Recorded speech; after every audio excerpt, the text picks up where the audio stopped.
Assalamualaikum warahmatullahi wabarakatuh.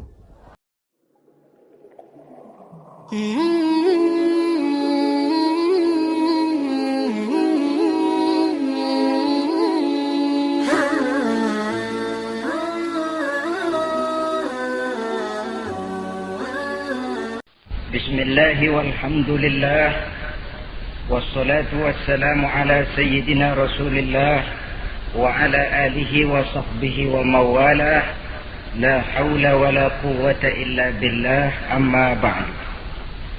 Saudara-saudara kaum muslimin rahimakumullah, suatu hari ketika baginda Rasul masuk ke dalam masjid, didapatinya seorang sahabat tengah khusyuk bertafakur di dalam masjid.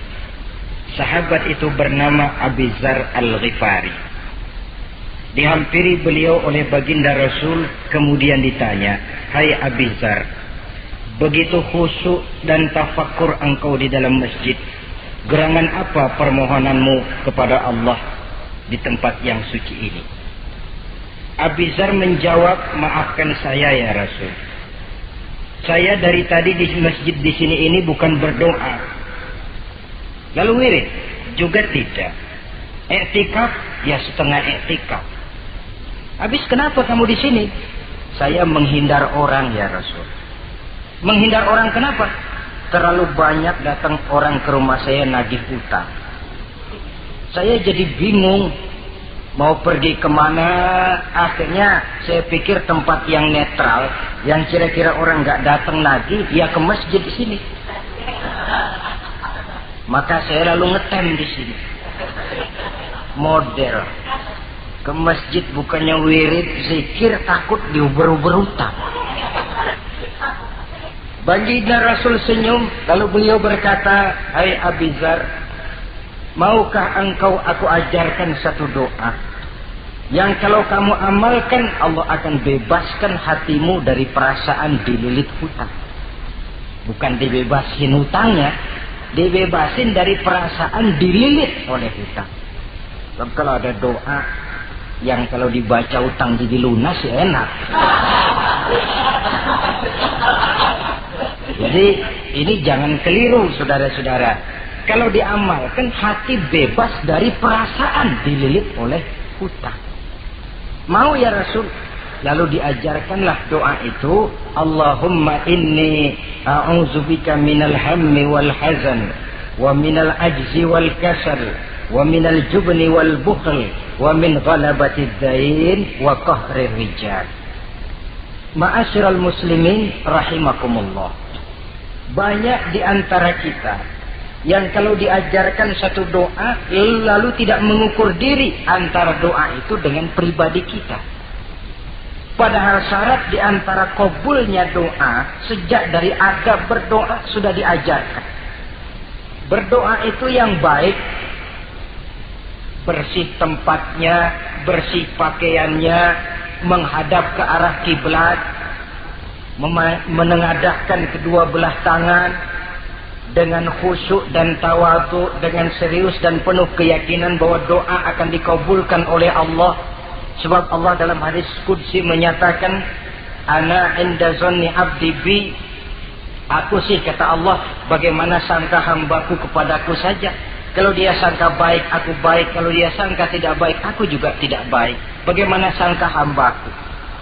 Jadi kalau kita berdoa sementara hati kita dalam batin ngomong, jangan-jangan doa gua nggak diterima nih. Enggak. Kenapa? Hatinya sudah begitu. Innallaha la yaqbalu du'aan min qalbin ghafilin lahin. Allah tidak akan menerima doa dari hati yang lalai terhadap doa yang dibacanya itu.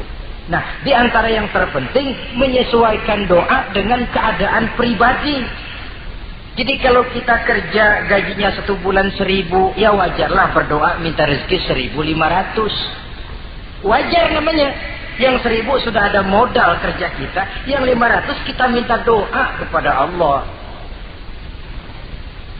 Saudara hadirin, begitu juga doa yang diajarkan oleh baginda Nabi kepada Abi Dzar Ini hakikatnya mengajarkan kita manusia untuk menjauhi penyakit rohani. Doa ini mengajarkan 8 macam penyakit rohani yang menjadi dinding antara kita dengan Allah. Dan penyakit rohani ini lebih bahaya daripada penyakit jasmani. Kenapa? Penyakit rohani tidak menyebabkan orang masuk neraka. Nah, maaf. Penyakit jasmani tidak menyebabkan orang masuk neraka. Yang menyebabkan orang masuk neraka adalah penyakit rohani. Di akhirat itu nanti tidak ada penduduk neraka ditanya, "Mas, sampean kenapa masuk neraka?" "Anu Pak, saya di dunia dulu korengan."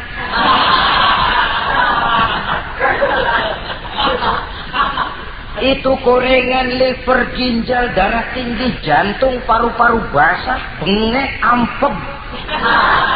Penyakit-penyakit jasmani itu tidak menyebabkan orang masuk neraka. Yang menyebabkan orang masuk neraka penyakit rohani. Apa namanya? Sombong, hasud, dengki, ujub, ria, merasa diri lebih hebat dari yang lain, tidak ikhlas. Itu penyakit-penyakit rohani. Maka di dalam doa yang diajarkan kepada Abi Dzar dan hakikatnya diajarkan kepada kita semua, Nabi menjelaskan 8 penyakit rohani. Saya sampaikan ini pada pertemuan kali ini karena sekarang penyakit rohani jarang mendapat perhatian. Sedangkan penyakit jasmani, anak kita pilek dikit pun sudah berangkat kita ke dokter spesialis anak. Kita pusing sedikit pun sudah berangkat kita ke dokter. Tapi rohani kita menjerit, batin kita menangis. Kadang-kadang kita pura-pura tidak tahu. Apa penyakit rohani yang ada dalam doa ini? Pertama, a'udzubika minal ham. Aku berlindung kepadamu ya Allah daripada sifat ragu-ragu. Sifat ragu-ragu penyakit batin. Apa yang bisa dikerjakan oleh orang yang selalu ragu-ragu? Bahwa sebelum bekerja harus menimbang, itu perlu. Tapi kalau cuma tiap hari menimbang, kapan memutuskan? Orang sudah kemana-mana, kita masih main timbangan. Maka orang yang ragu-ragu hakikatnya orang yang sudah mengubur sebelah kakinya sebelum berangkat.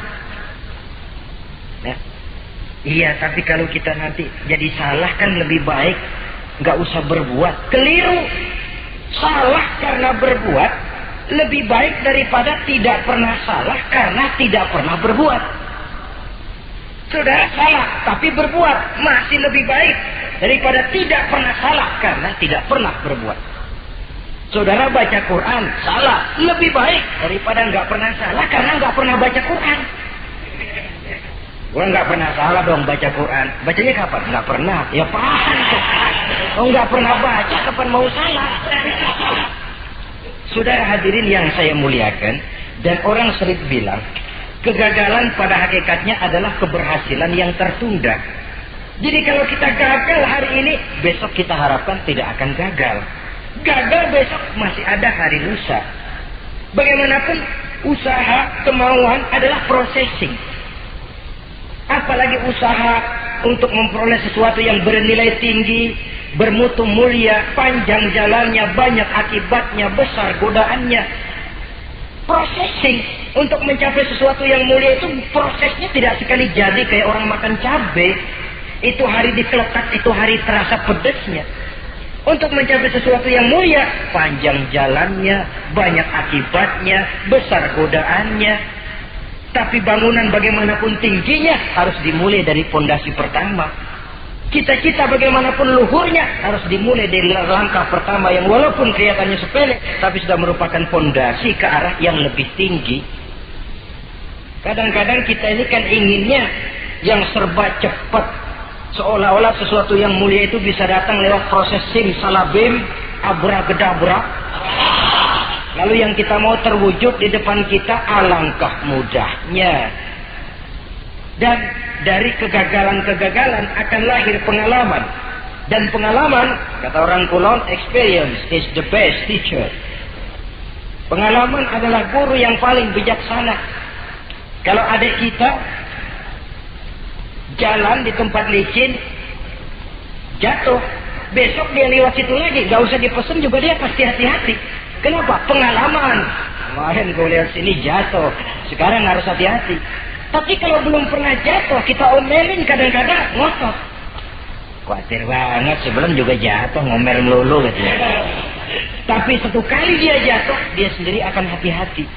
Begitu kegagalan yang kita temukan dalam hidup merupakan nasihat bahwa seorang muslim tidak mungkin jatuh di tempat yang sama 2 kali berturut-turut. Kemarin lewat di situ jatuh lagi, sekarang lewat di situ lagi jatuh lagi, emang goblok dah. Bisa jatuh 2 kali di tempat yang sama kan namanya tidak mengambil pelajaran dari apa yang sudah dia temui. Jadi saudara hadirin, terutama adik-adik remaja, masa depan kalian itu merupakan harapan dari semuanya. Kami yang tua terlalu banyak berharap dari kalian. Sementara hari depan kalian lihat sendirilah. Persaingan hidup makin tajam. Tensi ekonomi makin tinggi. Jumlah angkatan tenaga kerja yang masuk tidak jauh dari seimbang dengan lapangan kerja yang bisa disiapkan. Kalau kita dihambat oleh penyakit ragu-ragu, orang lain sudah berbuat dan kita masih menonton, boleh sangat jadi nantinya kita akan terpojok di sudut-sudut kehidupan untuk lebih banyak jadi penonton daripada jadi pemain. Lebih sering menjadi objek daripada menjadi subjek. Istilah Arabnya lebih sering menjadi maf'ul daripada menjadi fa'il. Namanya juga orang nonton, soknya kan kayak lebih pintar dari yang main. Wajar orang nonton bola ngomel melulu. Itu Maradona tolol. Maradona ditololin. Ajak sederajat, goblok, ajak digoblokin. Kalau sudah dia disuruh main ke lapangan, gempor dia nggak bisa nembak.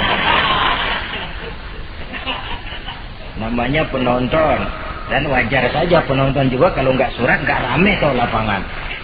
Saudara hadirin yang saya muliakan, maka keraguan-raguan akan jadi penyakit yang menghalangi orang pada saat dia harusnya sudah berbuat, dia malah berpangku tangan. Akhirnya dia akan jadi orang yang ketinggalan kereta. Sementara hidup tidak berjalan mundur ke belakang dan tidak juga berhenti. Tidak ada kata berhenti atau kata mundur dalam hidup. Berhenti kita diinjak orang, mundur kita hancur. Hidup ini seperti cerita tentaranya Tariq bin Ziyad ketika menyeberang ke daratan Spanyol di Selat Jabal Tariq. Sejarah menyebutnya Gibraltar ya. Itu bahasa Spanyol, lidah Spanyol dengan lidah Arab. Kita Jabal Tariq, dia Gibraltar. Kita Ibnu Rusdi, dia Averroes. Saudara-saudara, ketika pasukan sudah menyeberang ke daratan, seluruh kapal-kapal ini dibakar oleh Tariq bin Ziyad. Beliau sadar menghadapi tentara yang jumlahnya lebih banyak dari tentaranya sendiri. Maka seluruh kapal dibakar. Lalu beliau pidato di depan tentaranya. Ayuhan nas, ainal mafar, al-bahru min waraikum, wal adu amamakum. Saudara-saudara, sekarang mau lari kemana? Kita tidak punya pilihan lain. Di belakang laut, di depan musuh. Mau pulang, kapal sudah saya bakar semua. Ini termasuk menghilangkan keraguan bala tentaranya. Mundur, kecebur, mati. Maju menghadapi musuh yang jumlahnya jauh lebih banyak, resikonya juga mati. Namun mati maju, mati syahid. Mati mundur, kecebur, mati konyol. Pilih. Ya tentu tidak ada pilihan lain. Menghilangkan keraguan di kalangan tentaranya. Juga menghadapi kehidupan ini. Menimbang adalah perlu, tapi berbuat lebih perlu lagi. Jangan takut salah, karena salah berbuat lebih baik daripada tidak pernah salah, karena tidak pernah berbuat. Kesalahan pada akhirnya akan mendidik kita untuk tidak salah lagi pada masa-masa yang akan datang. Ini penyakit pertama. Penyakit yang kedua, al-hazan. Penyakit duka cita. Manusia itu egonya terlalu besar. Kalau dia kehilangan sesuatu yang dia tidak senangi, atau menemukan sesuatu yang tidak dia harapkan, dia bersedih. Kesedihan itu timbul sebenarnya karena egonya. Bapaknya meninggal, dia sedih. Sebenarnya kesedihannya bukan karena matinya bapaknya, tapi kesedihannya karena dia tidak punya orang tua lagi. Dianya itu yang dia tangisi, akunya. Perkara bapaknya mati sih, memang semua yang hidup mesti mati. Tapi dia nggak punya bapak, itu yang lebih dia sedih. Akunya ini, ehoknya manusia itu. Seorang perempuan yang ditinggal mati oleh suaminya, dia menangis. Bukan karena suaminya yang mati, tapi karena dirinya tidak bersuami. Dirinya yang lebih banyak dia tangisi. Ehoknya itu yang lebih banyak bicara. Oleh karena itu agama mengajarkan, kata Nabi, akhbir habibaka haunan ma asa ayyakuna baghidaka yawman ma wa abghid baghidaka haunan ma asa ayyakuna habibaka yawman ma. Cintailah apa yang kamu cintai sekedarnya saja. Sebab sangat boleh jadi yang sekarang kamu paling cinta, besok jadi yang paling kamu benci. Tapi bencilah apa yang kamu benci sekedarnya saja. Sebab boleh jadi yang hari ini paling kamu benci, besok akan kamu paling cintai. Saudara-saudara kaum muslimin, maka cintailah harta, cintailah kedudukan, cintailah harta benda, cintailah anak dan istri sekedarnya saja. Sehingga tidak berurat dan berakar. Sebab kalau dia sampai berurat dan berakar di hati ini, nanti ketika datang saat berpisah, kita seakan tidak mau menghadapi kenyataan. Kita seakan ingin lari dari kenyataan. Tetapi kalau bersifat ala kadarnya, seluruhnya sudah diperhitungkan. Oleh karena itu, untuk mengatasi sifat duka cita ini, kuncinya adalah iman. Siapa sih orang yang tidak pernah sedih dalam hidup ini? Tapi siapa orang yang tidak pernah senang dalam hidup ini? Tidak ada orang yang senang terus dan tidak ada orang yang sedih terus. Dia berganti. Bahkan itulah yang bikin hidup ini nikmat. Coba kalau hidup ini isinya ketawa saja, monoton. Sebaliknya kalau hidup isinya cuma nangis saja, bagaimana rasanya? Tapi ada senyum, ada tangis, ada duka, ada suka. Itulah bumbu daripada kehidupan. Cuma tentu saja saudara-saudara, duka cita yang pada gilirannya akan membawa kebahagiaan, itu yang harus berani kita hadapi. Tapi duka cita yang tidak beralasan, itu yang jadi penyakit. Kaya, sedih, takut miskin. Itu kan tidak beralasan. Sudah punya jabatan, takut merosot, takut pensiun. Dengar mau ada mutasi, gerusak-gerusuk. Kan itu yang tidak beralasan. Duka cita semacam itu tidak beralasan.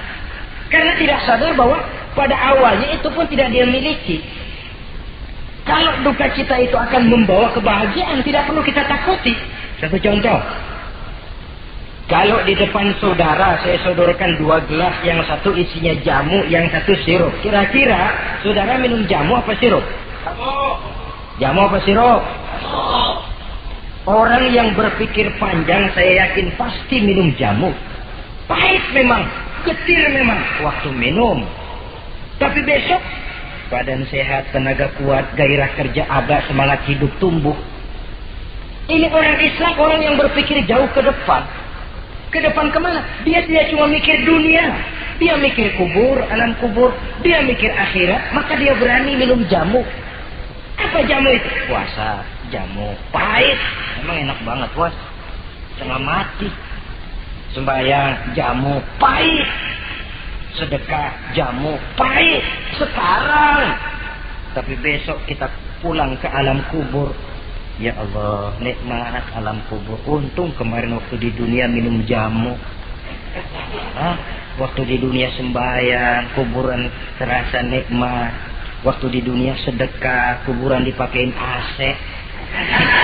Padahal cuman goceng sedekahnya. Adapun orang yang di luar Islam, dia berpikir pendek. Yang dia lihat cuma yang di depan hidungnya saja. Dia nggak mikirin alam kubur, dia nggak mikir akhirat. Yang dia pikirin cuma dunia aja. Kenapa gue mesti minum jamu pahit? Sirup nih, manis. Dia minum sirup. Manis memang waktu minum. Tapi besok bibir mancung, bengkak, sirawan, sariawan itu. Saudara-saudara, sholat, sirup, tidak sholat, sirup, manis. Orang-orang puasa, dia tidak puasa, sirup, manis. Bakhil, pelit, sirup, manis. Apain sedekah? Ya tumpuk aja tuh harta dah, jangan disedekahin. Sirup, manis memang. Besok dia pulang ke alam kubur, baru terasa bibirnya pada bengkak. Baru timbul, gua nyesel banget minum sirup kemarin. Jadi saya katakan kuncinya adalah iman. Berangkat dari surah Ali Imran ayat 139. Allah berpesan, وَلَا تَهِنُوا وَلَا تَحْزَنُوا وَأَنْتُمُ الْأَعْلَوْنَ إِنْ كُنْتُمْ مُؤْمِنِينَ. Kamu tidak perlu gundah gulana. Kamu tidak perlu duka cita dan sedih hati. Kamu sesungguhnya adalah tinggi jikalau kamu benar-benar beriman. Jadi dengan iman, duka cita yang tidak beralasan tidak perlu ada. Karena sifat duka cita yang tidak beralasan merupakan penyakit rohani yang menjadi penghambat agar orang tidak memperoleh kemajuan apapun dalam kehidupannya. 2. Penyakit rohani yang ketiga, saudara-saudara, al-ajzu. Penyakit lemah. Nabi menyatakan, al-mu'minul qawiyyu ahabbu ilallahi minal mu'minid dha'if. Orang mukmin yang kuat lebih dicintai Allah daripada orang mukmin yang lemah. Sifat lemah tidak disukai oleh agama dan merupakan penyakit batin. Bukan lemah lembut, lemah. Lemah apa? Ya segala lemah. Lemah ekonomi. Agama mengajarkan kadal fakru ayyakuna kufran. Kemiskinan bisa membawa orang kepada kekufuran. Apalagi lemah pendidikan, dalam arti terbelakang, ketinggalan oleh orang-orang lain. Dan yang paling celaka, lemah iman. Saudara-saudara hadirin yang saya muliakan, imannya lemah. Tidak punya ghirah, tidak punya rasa cemburu terhadap agamanya. Kalau anak gadisnya diusik orang, marahnya 7 lapis langit. Kalau keluarganya diusik orang, bukan main. Ngundang orang lain, menyerbu. Itu orang yang coba-coba musik. Tapi agamanya dihina orang. Agamanya diinjak-injak orang. Sedikit pun dia tidak punya rasa cemburu. Sedikit pun tidak ada rasa sedih. Agama saya ini mau dibawa kemana? Islam ini mau dikubur kemana? Lemah iman semacam itu yang kita rasakan sekarang. Sekarang ini orang marah kalau hartanya diusik. Orang marah kalau anak istrinya diusik. Orang marah kalau temannya diganggu. Tapi giliran agamanya diganggu, agamanya diusik, agamanya dihina. Tenang-tenang saja, bah. Tidak ada itu gairah. Tidak ada itu rasa cemburu terhadap agama. Kaum muslimin yang saya muliakan, lemah iman semacam ini yang sangat membahayakan untuk kelangsungan kehidupan beragama. Di zaman Khalifah Umar bin Abdul Aziz, dalam satu pertempuran melawan orang-orang kafir, tentaranya mengalami kekalahan. Karena kalah, banyak yang ditahan jadi tawanan orang kafir, termasuk 3 orang ofisir setingkat komandan dan beberapa puluh prajurit ditahan di negara kafir ini. Terhadap tahanan-tahanan Islam ini, Raja kafir musyawarah sama para menterinya, terutama Perdana Menteri. Tuan Perdana Menteri, kata Raja kafir, bagaimana? Ini tahanan-tahanan Islam yang enak kita apain? Ya terserah Tuan Raja. Kita bunuh saja supaya habis urusan. Ya terserah Tuan Raja. Tapi saya pikir-pikir, soal bunuh sih gampang. Cuma apa tidak lebih baik kalau mereka kita bujuk saja supaya ikut ke dalam agama kita, meninggalkan Islam agamanya, meninggalkan Khalifah Umar bin Abdul Aziz sebagai pemimpinnya. Itu namanya kita sudah berprinsip senjata makan tuan. Nanti kita pasang mereka untuk menghantam orang Islam sendiri. Pikir aja betul juga Perdana Menteri. Iya, bujuk saja mereka. Caranya bagaimana? Adili saja di pengadilan secara terbuka supaya jatuh mentalnya, dia mau keluar dari Islam, ikut ke dalam agama kita. Baik, diadili secara terbuka. Yang adili langsung Raja kafir, dihadiri oleh banyak tentara-tentara kafir. Yang mula-mula diadilin 3 orang komandan ini.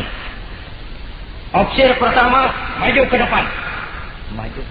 komandan pertama. Opsir, saya Tuan Raja. Kamu tahu siapa kamu sekarang? Saya tahu, saya tahanan. Iya, kalau tahanan bisa diatur kan? Bisa diatur bagaimana Tuan Raja? Kamu mau nggak ikut saya?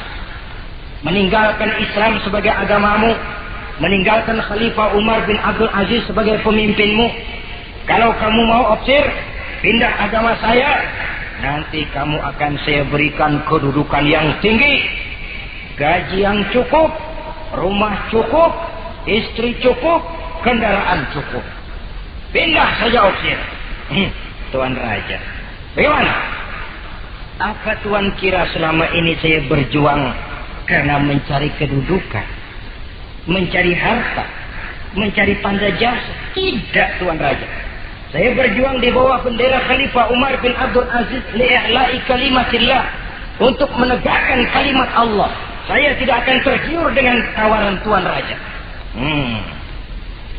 Kamu gila ya? Biarin.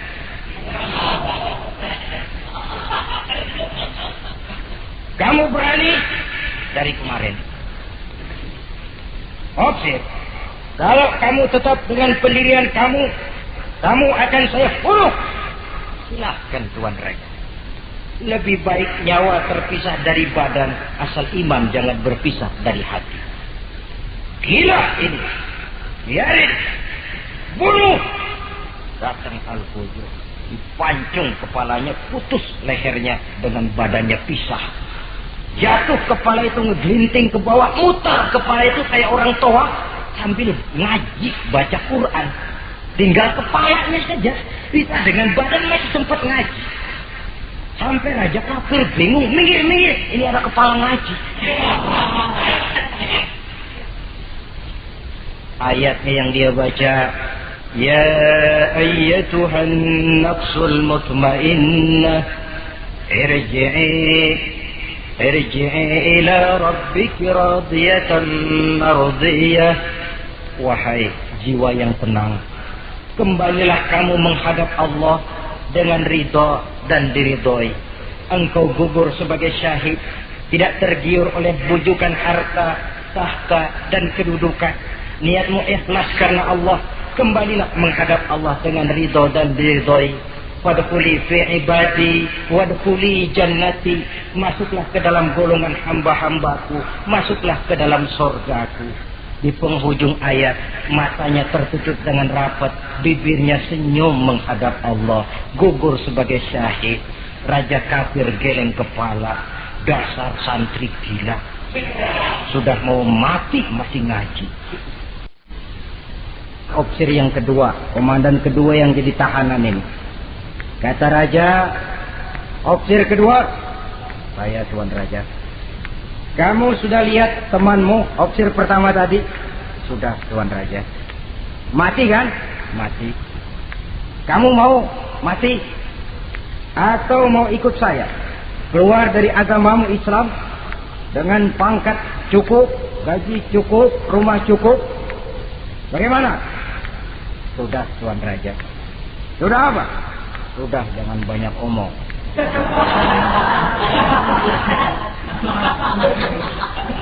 Maksud kamu bagaimana? Saya sudah tidak sabar pengen nyusul teman saya yang barusan Tuan Raja. Saya tidak sanggup bayangkan bagaimana dia disambut oleh para bidadari di surga, disambut oleh para malaikat dengan ramah tamah, menikmati kehidupan di alam yang penuh dengan keriduan. Oh Tuan Raja, sudah jangan banyak omong. Kalau mau potong saya. Kata Raja, ini gilaan lagi dari yang tadi. Yang tadi masih bisa diajak berunding, ini sudah minta dipotong. Ayo Algojo, potong. Dipotong lagi oleh Algojo, putus lagi, berpisah kepala dengan badannya, jatuh ke bawah, masih muter kepalanya kayak orang tawaf, ngaji lagi. Ayatnya yang dia baca, wujuhu yawma izin nadhirah, wujuhu yawma izin nadhirah ila rabbiha nazirah. Wajah mereka pada hari itu berseri-seri. Kepada Tuhannya mereka memandang. Matanya terpejam dengan rapat. Bibirnya senyum menghadap Allah. Syahid lagi yang ketiga ini. Nah, kata raja, sekarang komandan opsir yang ketiga, panggil. Opsir ketiga, saya Tuan Raja. Sudah dengar nasib dua orang temanmu? Sudah Tuan Raja. Mati? Mati. Kamu bagaimana? Saya mau hidup Tuan Raja. Jadi kamu mau ikut saya? Mau Tuan Raja, saya mau. Mau meninggalkan Islam sebagai agamamu? Mau Tuan Raja. Mengkhianati khalifahmu Umar bin Abdul Aziz?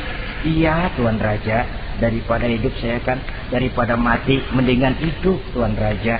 Daripada nggak punya apa-apa kan mendingan punya apa-apa. Baik, baik. Nanti saya musyawarah sama Perdana Menteri, kamu saya angkat jadi pejabat tinggi. Baik Tuan Raja. Akhirnya Raja musyawarah. Perdana Menteri, saya Tuan Raja. Ini opsir ketiga baik ini, mau ikut kita keluar dari Islam. Kita angkat jadi apa dia? Itu sih urusan Tuan soal angkat mengangkat. Cuman saya pikir-pikir kok aneh Tuan Raja. Aneh bagaimana? Ini opsir ketiga ini kok mau ya meninggalkan agamanya. Mau mengkhianati saudaranya sendiri. Saudaranya sebangsa, setanah air, seiman, sekeyakinan. Hanya karena ditawari oleh kedudukan mau dia khianati.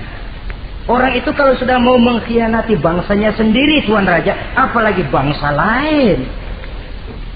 Sekarang ini dia sopan sama kita karena kepengen selamat. Nanti kalau ada kesempatan, bukan kita yang ditikam dari belakang. Senjata makan Tuan. Jadi menurut kamu bagaimana Perdana Menteri? Menurut saya opsir ketiga ini komandan bejat. Masa orang bejat jadi pejabat, rusak rakyat. Malah orang dua yang mati itu orang bagus. Punya prinsip, punya pendirian. Nyawa taruhannya iman tidak goyah. Itu malah kalau bisa yang dua itu dihidupin lagi. Orang punya pendirian. Ya hidupin tuh gimana udah kadang mati. Tidak bisa. Jadi yang ketiga ini gimana? Kalau menurut saya yang ketiga ini bunuh saja Tuan Raja. Ngapain miara orang bahaya? Bunuh saja. Bunuh. Iyalah kalau begitu bunuh saja. Betul juga kamu. Sidang dibuka kembali. Opsir ketiga, gimana Tuan Raja? Saya diangkat jadi apa? Kamu nggak diangkat. Nggak diangkat bagaimana? Kamu opsir bejat. Kok bejat? Iya. Agamamu saja kamu mau tinggalkan. Saudaramu sebangsa setanah air mau kamu khianati. Apalagi kami yang orang lain bangsa dengan kamu. Kalau ada kesempatan kami akan kamu tikam dari belakang. Jadi saya gimana? Kamu dibunuh. Bunuh. Tuan Raja. Bunuh. Iyalah, bunuh. Tapi saya mau Islam lagi Tadinya saya mau keluar dari Islam, saya pikir dapat kedudukan tinggi kalau dibunuh juga. Iyalah bunuh, tapi saya tak Islam lagi. Terserah mau Islam mau tidak, pokoknya bunuh. Iya, saya mau Islam lagi. Cepat. Iya. Lalu mengucap 2 kalimat syahadat mau Islam lagi. Macet lidah. Ayo cepat. Iya Pak. Asyhadu Enggak bisa mengucap syahadat. Ayo cepat. Iya Pak. Asyhadu Enggak bisa. Sampai goloknya Al-Qujo keburu sampai ke lehernya. Putus leher itu, pisah kepala dengan badan. Jatuh kepalanya ke bawah. Dia bekas orang Islam, masih bisa ngaji juga. Cuman ayat yang dibacanya lain sama yang dibaca 2 temannya tadi. Ayat yang dia baca begini. Afaman haqqat alaihi kalimatul azab afa anta tunkizu man finnar. Orang yang sudah memang akan mendapat vonis azab di neraka, bisakah kamu menyelamatkan mereka dari azab yang sangat pedih? Bertahun-tahun dia berjuang untuk Islam di bawah kepemimpinan Umar bin Abdul Aziz dengan niat li'la'i kalimatillah. Tapi di akhir perjuangannya dia tergoda oleh harta dan kedudukan. dia keluar dari Islam, dan dikala itu ajal datang merenggut nyawa, dia mendapat su'ul khatimah, matinya ke dalam neraka. Na'udzubillah min dzalik. Ini termasuk lemah iman, saudara-saudara, dan itu penyakit yang bahaya. Biar lemah ekonomi, biar lemah pendidikan, kalau iman kuat, insya Allah masih ketolong. Tapi biar ekonomi kuat, pendidikan kuat, iman lemah, malah yang kuat tadi akan menghancurkan nilai iman yang lemah itu tadi. Disinilah mabda'nya, berlindung kita kepada Allah dari lemah hati, lemah iman, lemah akidah. Baik, penyakit rohani yang ketiga, wa a'udzubika minal kasal.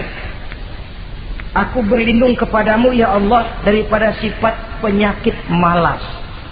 Malas adalah penyakit batin. Santai perlu, refreshing perlu. Tapi kalau tiap hari santai, apakah kita akan jadi generasi santai? Dan persoalan apa yang bisa kita selesaikan dengan posisi santai? An-Nisa ayat 95 menegaskan, La yastabil qa'iduna minal mu'minina ghaira ulid darari wal mujahiduna fi sabilillah. Orang-orang yang berjuang di jalan Allah tidak sama nasibnya dengan orang yang duduk saja gelenggam, gelohom, ayam-ayam tanpa ada uzur darurat, yang hanya menunggu keajaiban yang turun dari langit, menghitung bintang bertebaran di atas cakrawala. Tidak akan sama orang yang berjuang di jalan Allah dengan yang duduk gelohom, ayam-ayam, gelenggam, menikmati apa yang ada tanpa berpikir meningkatkannya ke arah yang lebih baik. Ma'asyiral muslimin rahimakumullah. Malas berusaha, malas beribadah adalah penyakit rohani yang ditiupkan oleh iblis ke dalam diri sanubari kita. Makin tinggi nilai iman, makin berat bisikan kemalasan itu. Namun kalau kita bentengi dengan bahwa malas kita hari ini akan membawa penyesalan bukan besok, bukan lusa, bukan minggu depan, bukan pula bulan depan, tapi barangkali tahun depan, 5-10 tahun yang akan datang, untuk masa depan yang lebih depan di alam kubur, di alam akhirat. Akibat penyesalan di dunia akan terasa di sana nantinya. Allah telah memberikan hidup. Dalam hidup kita diberikan energi, daya dan kekuatan. Manfaatkan daya dan kekuatan itu untuk berusaha dan bekerja.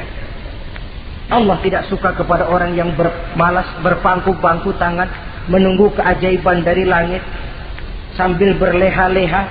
Allah suka kepada orang yang bekerja keras, karena seluruh rasul bekerja keras, seluruh para nabi bekerja keras.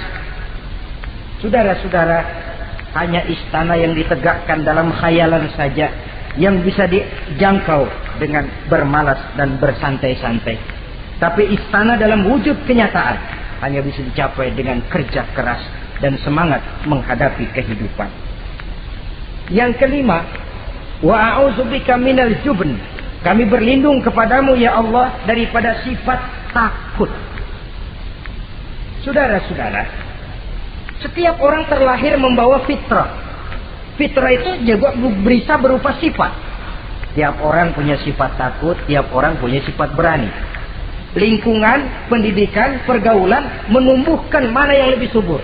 Kalau takutnya lebih subur, dia akan jadi penakut. Kalau beraninya lebih subur, dia akan jadi pemberani. Masalahnya sekarang kapan kita harus berani, kapan kita mesti takut, kan itu saja. Bahwa semua orang punya sifat berani, sebagaimana semua orang punya sifat takut, itu real. Tapi kapan kita harus berani, kapan kita harus takut?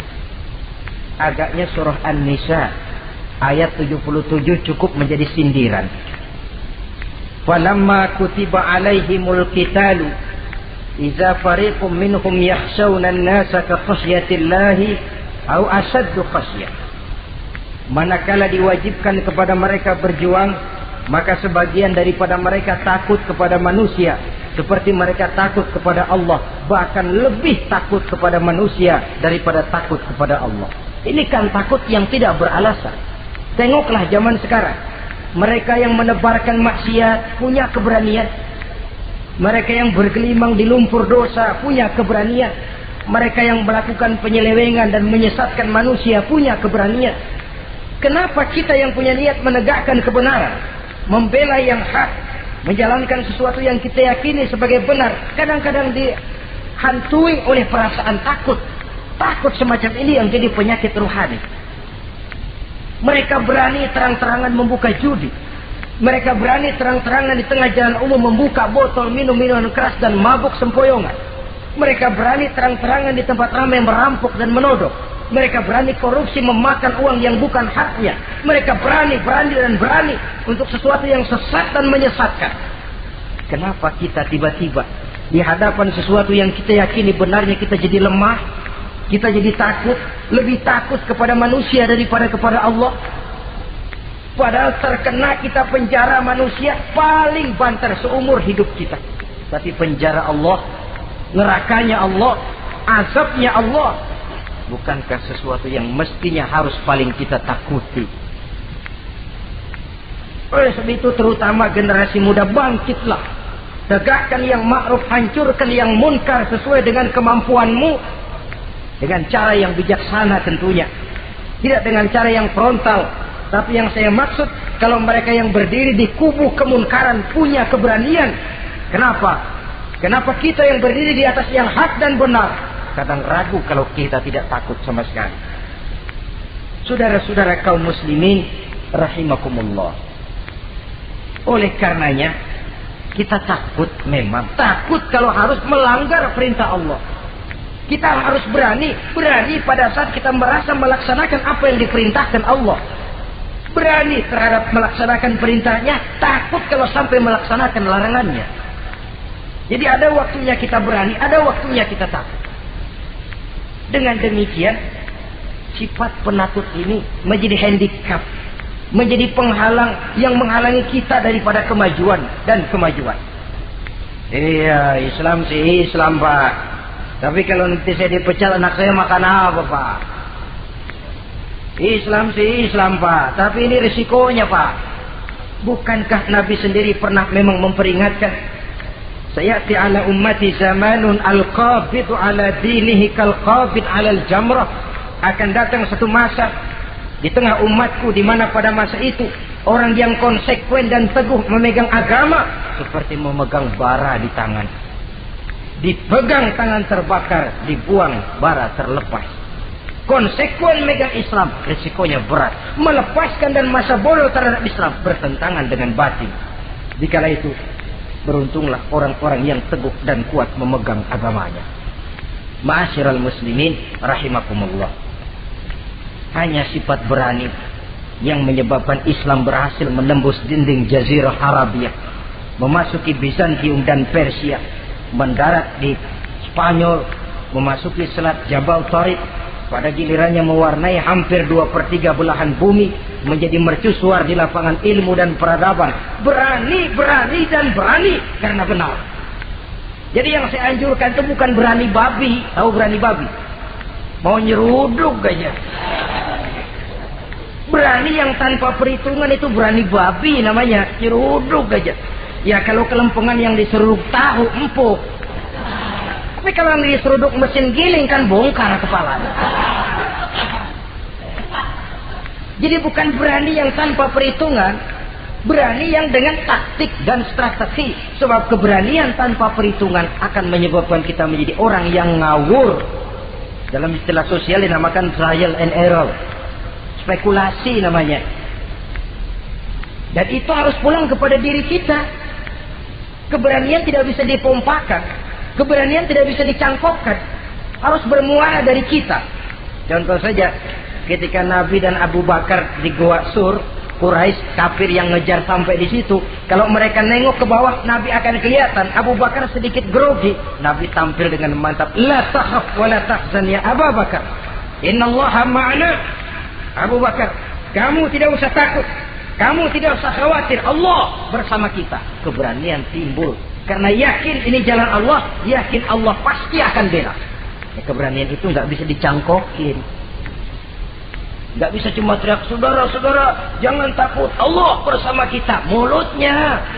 Tapi kalau hatinya juga perang, apa iya, itu sudah tertarung di kaki sendiri. Jadi memang harus ada variasinya. Ibarat pepatah, tukang joget yang baik ngerti irama gendang. Kalau kita terlalu keras, gampang dipatahin orang.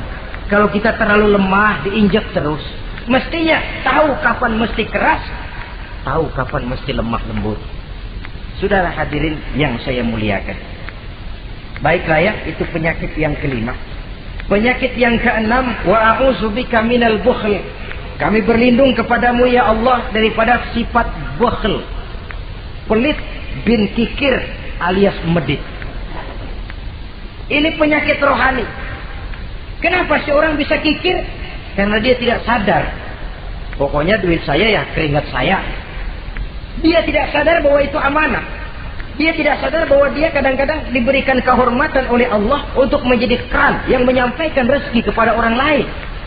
Rezeki dia cuma lewat tangan saya. Orang bakti yang gak punya pikiran begitu. Yang ada yang di kantong saya, keringat saya sama orang lain, kagak ada urusan.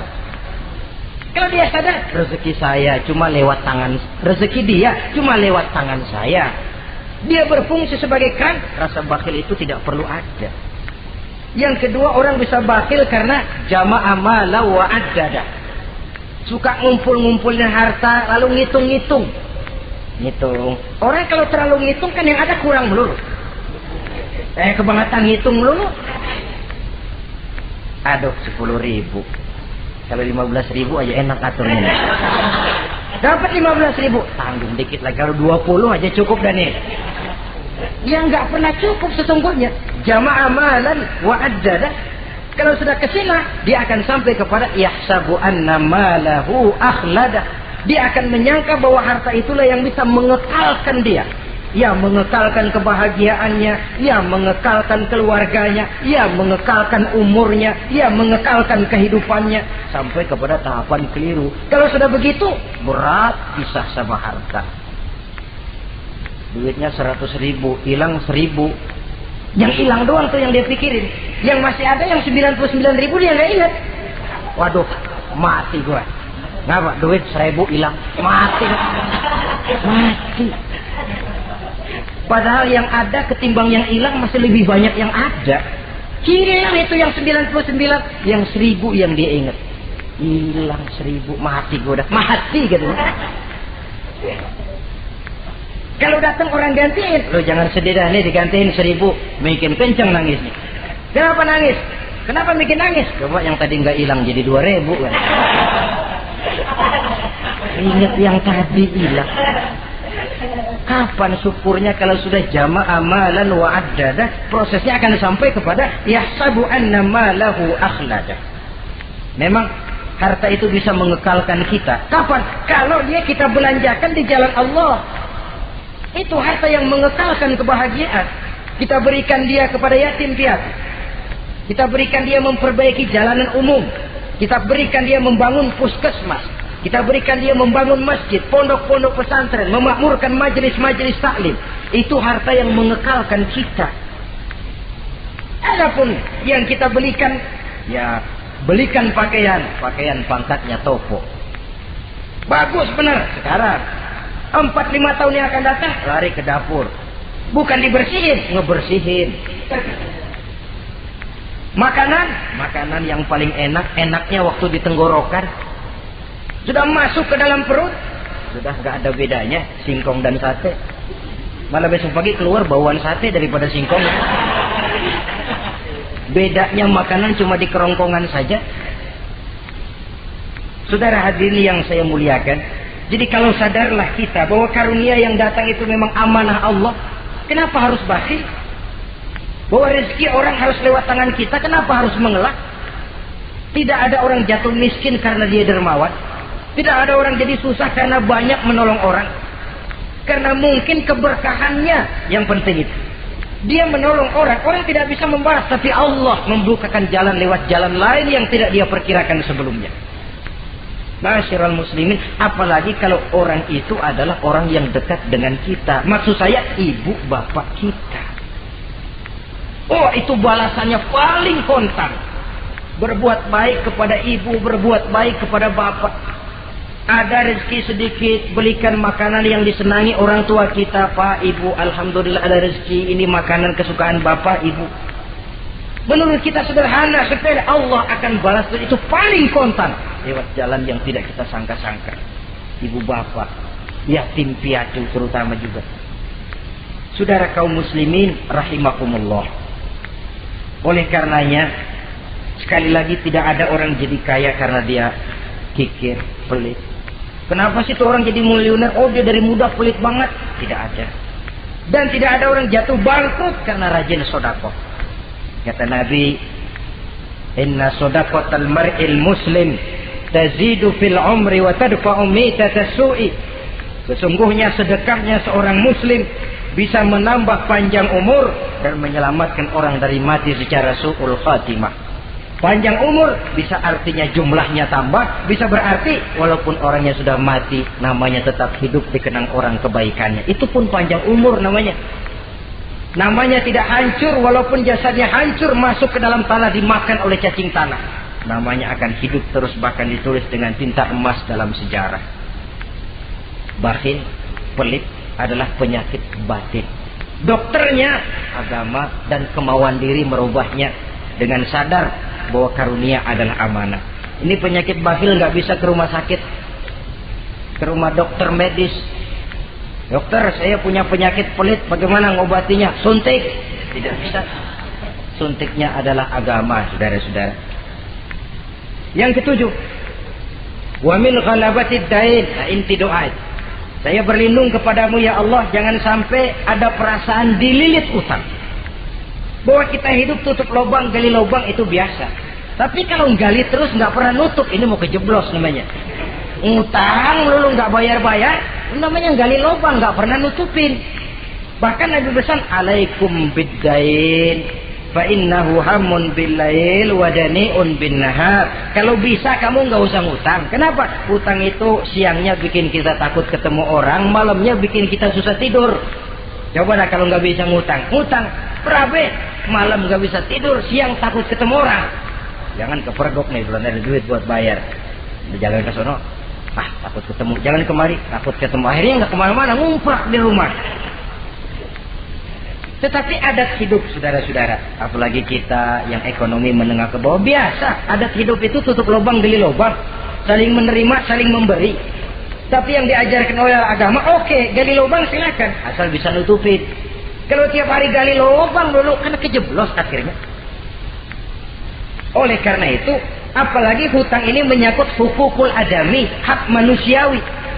Itu di akhirat nanti ya, taubatnya lebih sulit. Kalau saudara dosa kepada Allah, taubatnya cuma 3 syaratnya. Nyesel, berjanji tidak akan mengulangi, meninggalkan perbuatan jahat. Tapi kalau menyangkut hak manusia, syarat taubatnya 4.